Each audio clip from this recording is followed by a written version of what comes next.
Bonjour à toutes et à tous, je suis Daniel Joly, référent environnement à l'UFC Que Choisir et je vais vous parler aujourd'hui du bio.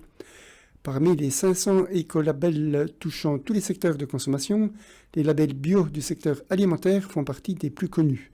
Les consommateurs en recherche d'une nourriture saine les plébiscitent.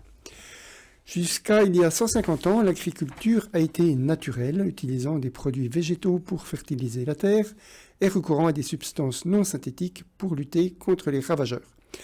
Mais vers le milieu du 19e siècle, devant le besoin d'augmenter les ressources agricoles, des produits tels que le sulfate de cuivre, le soufre ou la nicotine commencent à être pulvérisés dans les champs.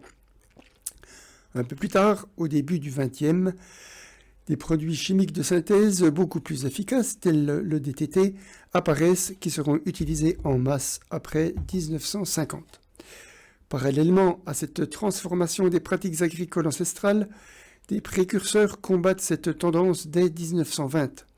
Leurs initiatives pour revenir à des pratiques plus proches de la nature sont fondées sur des principes éthiques et écologiques. Les graines de l'agriculture bio étaient semées et porteront leurs premiers fruits, sans pesticides évidemment, au début des années 70. Le champ était alors ouvert à la reconnaissance officielle du bio. Aujourd'hui, il y a 2 labels bio officiels. Le label agriculture biologique, AB, utilisé seulement en France et créé il y a 40 ans en 1985. Et l'Eurofeuille, le label européen, est créé en 2010. Il n'existe aucune différence entre les deux, car AB s'est aligné sur le cahier des charges européen. Il est souvent présent sur les emballages avec l'Eurofeuille ou seul, car il bénéficie d'un grand prestige.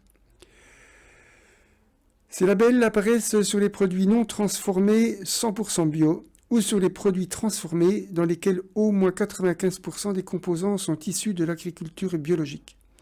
Les produits non alimentaires, comme les cosmétiques ou les textiles, ne relèvent pas de la certification bio européenne officielle.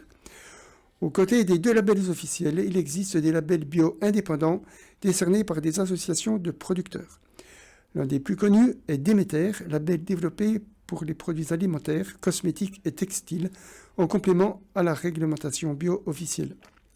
Ce label est très exigeant car, fondé sur l'agriculture biodynamique, il vise à préserver tous les éléments qui rentrent dans le processus de production, le sol, les plantes, les animaux, les agriculteurs.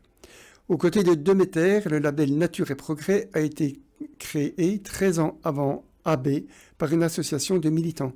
Il y a aussi Biocohérence qui est créé plus récemment, en 2009, pour riposter à l'apparition du label européen qui diminuait les exigences de l'agriculture biologique. On précisera enfin que les produits bio d'Afrique, d'Asie ou d'Amérique ne sont pas soumis au même cahier des charges qu'en Europe. Il existe toutefois des systèmes d'équivalence qui permettent d'importer des produits biologiques non européens en Europe et vice-versa. Les produits biologiques sont soumis à des cahiers des charges beaucoup plus stricts que les produits conventionnels. Le respect rigoureux de l'environnement et de la santé des consommateurs est au cœur des pratiques du bio. Un produit bio est produit sans pesticides ni engrais chimiques de synthèse et dans le respect du bien-être animal de la naissance à l'abattoir. Il n'utilise pas d'OGM.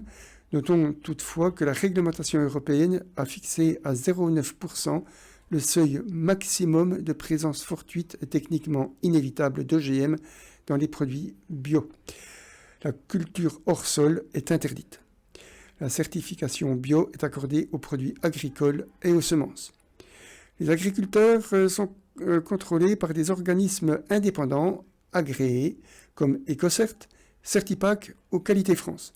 De plus, les services de l'État effectuent des vérifications sur les produits commercialisés, qu'ils soient produits en France ou importés. Le principal frein au développement du bio est son prix. La pratique bio implique une attention de tout instant. Cette contrainte explique pourquoi les fermes engagées en bio emploient en moyenne 50% équivalent temps plein de plus qu'en conventionnel. Cela représente un surcoût qui justifie un prix plus élevé. Ajoutons les marges brutes pratiquées par la grande distribution sur le bio, beaucoup plus élevées qu'en conventionnel. Cette pratique est régulièrement dénoncée par l'UFC Que Choisir. La solution ? Achetez bio chez les producteurs ou dans les magasins bio. Je vous remercie de votre attention.